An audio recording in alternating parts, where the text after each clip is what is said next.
Hey folks, if you follow this blog regularly, I'm pretty sure you've heard me mention IFT quite a bit.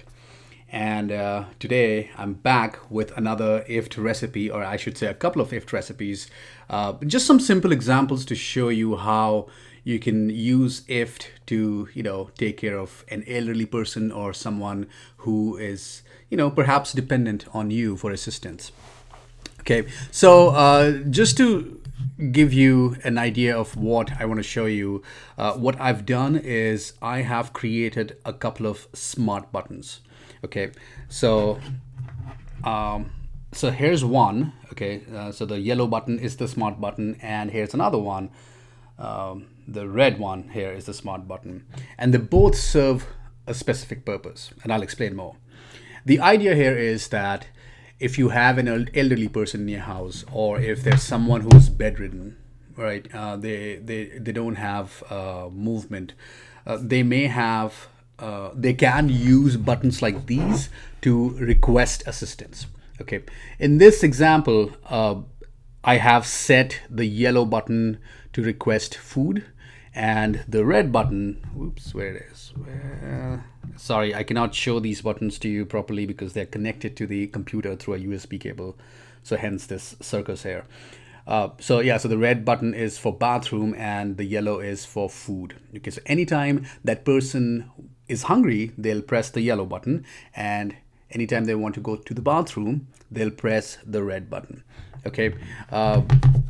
When they press these buttons, though, what happens is two things happen. One, I, as the caretaker or the caregiver, will get an email saying that, hey, assistance has been requested. It can be either bathroom or food or maybe something else that I programmed these buttons for. That's the first thing that happens. And the second thing that happens is in a Google spreadsheet, a row gets inserted indicating when this service was requested. And why you would want to do that? Just to keep track of how many times this person is requesting assistance, right?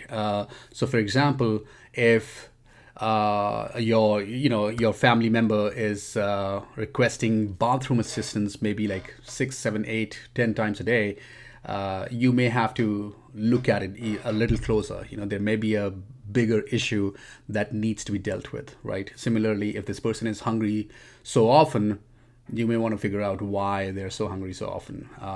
And similarly, you can look at other types of assistances as well. So the basic idea is that you just keep track of the number of times assistance is requested, just so you could understand if it's something, if the behavior is normal or if there's something else going on. Okay, so that's the purpose here. Now, really quickly, to give you some background, these are, so this chip right here is a particle photon. Okay, and you can get one of these from particle.io, which is the website. Here, let me just go there real quick. Okay, so particle.io is the website. So they make these like internet-enabled smart chips, and these chips actually connect to the Wi-Fi. Okay, and to these chips, you can have like buttons and LEDs and other things, and you can connect the particle photon to IFT as well to perform other functions like the ones that we'll see just now. This is another variant of the particle photon. It's by SparkFun, a different manufacturer, but the chip that we have, this red chip, is based on the particle photon. Okay, so essentially we're just using a particle product for our smart button. Okay, and all these, the wiring and the code for all of this is very, very simple. So if you go to their website, you can get some amazing tutorials which will explain how you can build these circuits and how you can program these buttons. So having said that, here's the little piece of code that I wrote. And again, I'm not a smart man. Okay, I don't understand code generally, but since it was so simple, I just went through some tutorials on their website and I figured this out. But here's some very simple code that I wrote to make this button smart Okay, so to connect this button to IFT, once I have this code, I create my IFT recipes. Okay, and this is where I have my first recipe, which says if my this one's for the yellow button, which is this.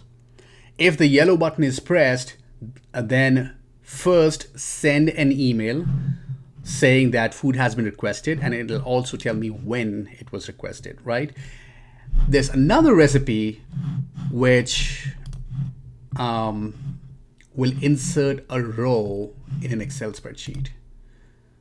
So if a button is pressed, so in this case, let's just go back to the yellow one.